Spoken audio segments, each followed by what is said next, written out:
30% of our GDP, broadly similar to... The UK has the potential to be nothing less than a 21st century exporting superpower. Every day, fantastic UK businesses, as we saw earlier, are succeeding in making new openings in overseas markets.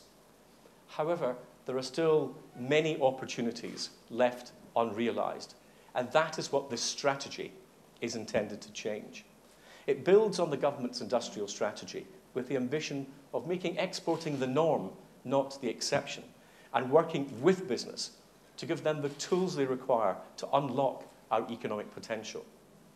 The innovation, ambition, and hard work of UK businesses will help power the prosperity that underpins our social cohesion and the political stability that's the foundation of our collective security, not only in the UK, but around the world. Currently, exports represent around 30% of our GDP, broadly similar to France, Italy, and Canada, but substantially behind Germany.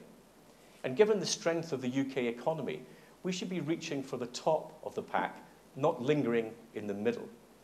That's why today I'm announcing a new national ambition to raise exports as a proportion of our GDP from 30% to 35%, pushing us towards the top of the G7. How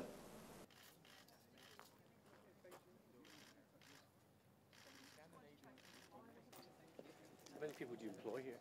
So we've got about 30 full-time, but then part-time as well, and that's split between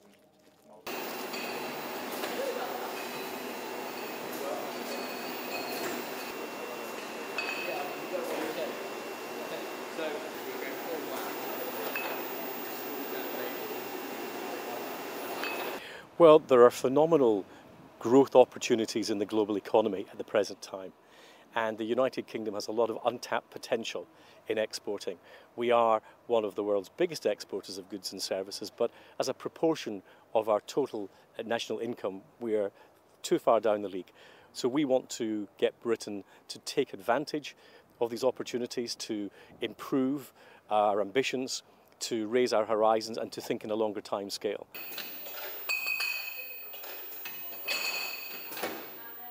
We hope that we will now be able to get more companies into exporting. Well, Britain's done quite well in recent years in exporting.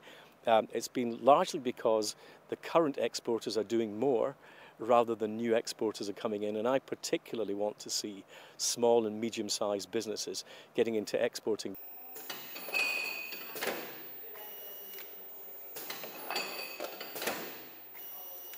Well, this is looking 10, 15, 20 years ahead for the country. And remember, if you're looking at the IMF, for example, talking about 90% of global growth in the next 10 to 15 years being outside Europe, Europe will remain an important market for us, but it's a declining market as a proportion of our exports. We need to get the country to think about the global opportunities that are out there, where there will be the markets for goods and services in the years ahead. This is not just for the next 3 to 5 years. We're talking about the next generation. The rules have got taste fairly ambient in here anyway, as long as they don't leave the doors open, which we don't. It tastes very unpleasant. It takes a while for them to join back together again. And then well, different sectors look for different things.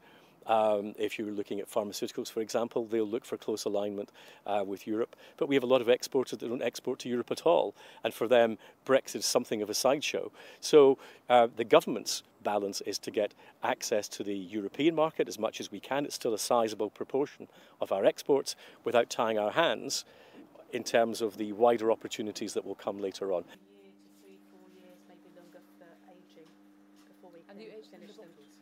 And we always aim for 6 months or... Well, I think it's very clear that the best outcome for all of the people of Europe is that we get an open and liberal trading environment inside Europe itself. And remember, in terms of global investors, and I was discussing this recently in Japan, they will want to see that there's remaining an open market. And if impediments to trade and investment pop up in Europe that don't exist today, there are a lot of other places for global investors to put their money.